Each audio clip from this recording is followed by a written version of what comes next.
Good morning বন্ধুরা, তোমরা সবাই কেমন আছো? আশা করি তোমরা সবাই অনেক অনেক ভালো আছো। দেখো আজকের ব্লগটা আমি এই যে দেখতে পাচ্ছ, আমি এখন রান্না করছি আলুর তরকারি। আর আমাদের কিন্তু প্রত্যেক দিনই যা না যা কিছু তরকারি হয় মুড়ি খাওয়ার জন্য।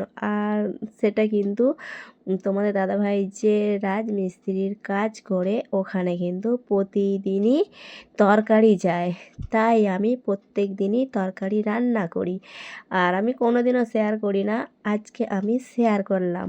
যেহেতু তোমাদের দাদাভাই রাজমিস্ত্রি কাজ করে এগুলো আমি দেখিয়েছি, আর আমাদের বাড়ি থেকে কিন্তু তরকারি মুড়ি যায়, এগুলো দেখাই না, তাই আমি আজকে দেখালাম।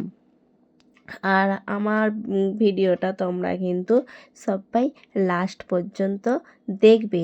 আর সর্বশেষে মানে লাস্টে তোমরা কি দেখলে সেটা কিন্তু সবাই কমেন্ট করে বলবে। দেখো আমার আলুর তরকারি রান্না হয়ে গেল, আর এই যে দেখো টিফিনের মধ্যে আমি দিয়ে দিলাম। এবার তোমাদের দাদাভাই আসবে, নিয়ে চলে যাবে। আমার আলুর তরকারিটা কেমন হয়েছে রান্নাটা তোমরা কিন্তু সবাই একটু বলবে। আর এবার কিন্তু আমি মুড়ি খেয়ে নেবো। মুড়ি খেয়ে নিয়ে আমি আজকে কি রান্না করব তোমরা একটু সবাই দেখবে।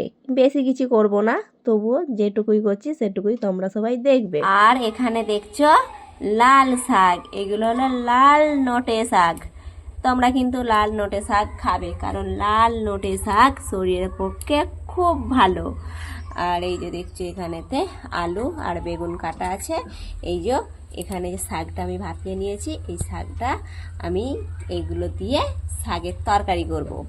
আর এই লাল নোটে শাকটা আমি ভাজা করব। আজকের মেনু। হ্যালো বন্ধুরা, তোমরা সবাই কেমন আছো? আজকের আকাশটাও দেখো মেঘলা মেঘলা, আর আকাশটাও দেখো গুড়ুম গুড়ুম করে ডাকছে। তোমরা কি কেউ শুনতে পাচ্ছ? একটু মন দিয়ে শোনো, শুনতে পাবে।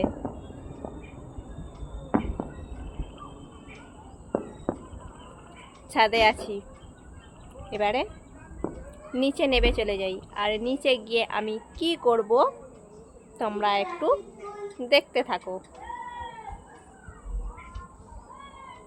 আর এই যে সন্ধ্যাবেলায় দেখো চলে আসলাম একটু মেয়ের কাছে। এসে দেখি আমার মেয়ে ছবি আঁকছে। আর আমার মেয়ে ছবি আঁকে সেটা তোমরা আমার আগের ব্লগেতেই দেখেছো। যারা যারা আমার ব্লগটা দেখেছো তারাই দেখেছো আমার আগের ব্লগে। আর আমার মেয়ে যে ছবিটা আঁকছে, এটা কিসের ছবি এঁকেছে তোমাদেরকে একটু ভালো করে দেখাচ্ছি। দেখো এটা কিসের ছবি আমার মেয়ে আঁকছে, তোমরা একটু দেখে বলো তো এটা কিসের ছবি আমার মেয়ে আঁকছে। তোমরা একটু সবাই প্লিজ কমেন্ট করে বলবে। আর আমার মেয়ের এই ছবিটা কেমন হয়েছে তোমরা কিন্তু সবাই একটু বলবে। এই হলো আমার মেয়ে।